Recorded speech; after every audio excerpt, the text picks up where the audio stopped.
All right, so I want to talk to you about one of the things that I am a huge fan of, and I also really hate, is cold plunging, and it's it's it's fun.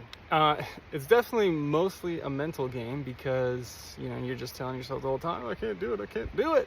But when you just do it, it's really not that bad, and then you kind of get numb and get used to it, and you can't even feel like you're cold anymore. But yeah, so this is one thing I highly recommend that is free if you can get it. I mean, even just taking cold showers. I personally like just plunging all the way in. Not a huge fan of the cold showers, but I do it every once in a while.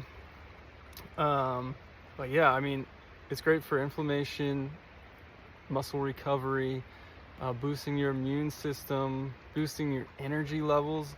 I mean, it's 4 o'clock in the afternoon. Well, it's 3 o'clock real time in the afternoon, and I got done with work. I had a really long day yesterday, so I'm a little tired. And I got home, and it was just kind of like I wanted to get some work done, some on my own business, and I just was sitting there like struggling, brain-wise, and thinking of something. Anyway, so I decided to come down here and do a cold plunge. And I just got in, and already I could feel like it's just this like instant shock, wake up, adrenaline, whatever other hormones and chemicals that they say it gives you, it makes your body produce. But anyway, yeah, if you haven't given cold plunging a try, this is one way you can rewild your health, rewild your lifestyle, because this is something that our bodies are meant to do, and we've kind of taken that away. Our ancestors would be able to regulate. I think we've kind of lost the ability to regulate our own body temperature because of things like heaters and air conditioners and all that. Being inside temperature controlled buildings all day, our body doesn't even know. It's like gotten so used to being pampered that it doesn't even know how to take care of itself. But when we can start implementing these practices, we can actually achieve that. And our body is capable of so much more than we realize and that we've been told. And yeah, I believe we can do great things. We just have to relearn how to do that. And that is what rewilding is all about for me, is like getting back to the essence of who we are, where we came from our origins. And I believe that we have so much potential latent within our DNA that we are not using, and we've forgotten how to use, and kind of it's just gone dormant. And so we have to begin to reawaken that as a species. And yeah, I don't know, I'm just it's cool because I see where we have kind of diverged from the path, and it's not about going back. I don't want to go back to like primitive times where we didn't have these modern technologies that have gained us efficiency and more time, because I'm all about like if a robot can replace the laborious work that needs to get done, that's boring, that nobody wants to do, like, I don't know, road maintenance or something like that, and then that enables those workers to be able to pursue their dreams, because that stuff's getting done, and then they can get taken care of in other places.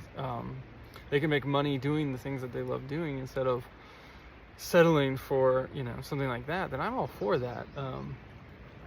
So I think there's a time and a place for these modern technologies that we have. And like I said, I don't want to regress all the way back to living in caves and hunting our food, to survive. But it's about getting back to the path, the path that we were on, that is the path of optimal health, the path of us being fully human in what we were designed to be, and not relying on these external technologies to make us better. Because I believe we are the ultimate technology. The human body is the ultimate technology in the universe at this moment, and we will continue to evolve and get better. It's only gonna get better from here if we can return back to that path that we were on, that is more optimal for that evolution. So that was a long one to talk about cold plunges.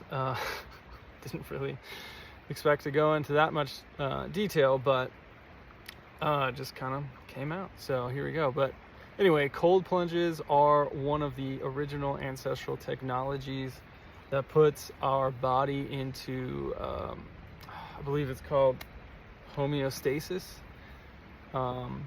It's a stress response that enables our internal functions, our nervous system, to stay strong, be prepared. And it's a quick one, right? It's not a prolonged experience. It's like a workout for your nervous system, in a sense, where when you work out your muscles, you put them under stress, you put them under tension, you lift heavy things. Cold plunges kind of like that for your nervous system, right? You do something hard that's going to shock the nervous system and make it tense up and work it out for a little while, and then you get out, and then you're like, wow, that was really good. Like, don't you feel good after you go to the gym and you do a workout or you go for a run? You get those endorphins and all those feel-good chemicals. It's very similar with cold plunges, and it has a lot of benefits. And when I was doing cold plunges every day this winter when we were in Texas, I was feeling great. I had a great attitude. I was like feeling happier, in a better mood. I had more energy than the days that I didn't do it. So cold plunging, go get it. If you want to learn some techniques, I'm still learning, but I love following Wim Hof and doing his breathing techniques that helps you use your breath to regulate your nervous system and regulate your temperature and start getting used to that. And I don't know, just get out there and conquer your inner bitch.